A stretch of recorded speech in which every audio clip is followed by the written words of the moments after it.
जमीयत मुस्लिम जमात के अध्यक्ष मौलाना शहाबुद्दीन रिजवी का एक बयान काफी तेजी से वायरल हो रहा है। इस बयान में उन्होंने कहा है कि उनको प्रयागराज के किसी सरताज ने बताया है कि जिस कुंभ मेले में तंबुओं का नगर बनाया जाता है वो वक्फ की संपत्ति है। हालांकि उनके पास इसका कोई प्रमाण नहीं है, लेकिन सुर्खियों में रहने के लिए उन्होंने वीडियो जारी कर दिया।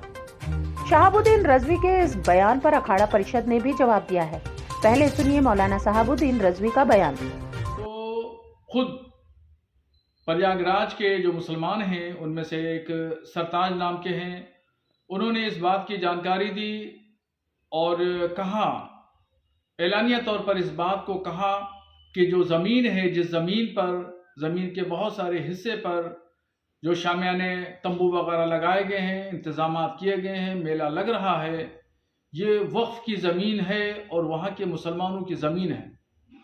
मगर दरियादिली देखिए मुसलमानों की कि मुसलमानों ने कुंभ के मेले की तैयारियां, शामियाने और पिंडाल, रोड और सड़कें और खड़ंजों पर कभी मना नहीं किया कि यहाँ पे मत लगाइए।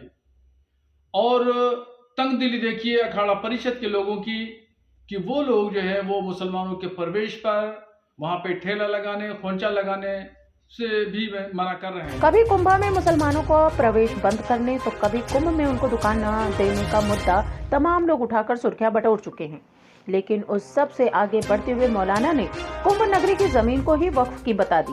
और खास बात यह है कि मौलाना को भी ये बात किसी और ने बताई, लिहाजा उन्होंने सुनी सुनाई बात पर वीडियो बनाकर जारी कर दिया। मौलाना शहाबुद्दीन रिजवी के इस बयान से अखाड़ा के संत और महामंडलेश्वर काफी नाराज हैं। उनका कहना है कि सनातन बोर्ड बन जाए तो वक्फ बोर्ड की जमीन भी ट्रांसफर कराएंगे। देखो, यह विवाद नहीं, ये सबसे बड़ा विवाद है। ऐसा न हो कि कुंभ के बाद वक्फ ही खत्म हो जाए और सारे संत नागा हमारे सन्यासी चलें और वक्फ बोर्ड के जितने ऑफिस हैं उसमें कहीं आग न लगा दें। ऐसा चर्चाएं चल रही है। नागा लोग बड़ा गुस्सा हुए हो गए हैं। तो नागा चूँकि हमारी फोर्स होती है तो सब जमीन उन्हीं की है, तो वो आए कब, उनकी उत्पत्ति कब हुई, उनको मिला कहाँ से, ये तो बताना चाहिए ना। केवल सब मेरा ही है।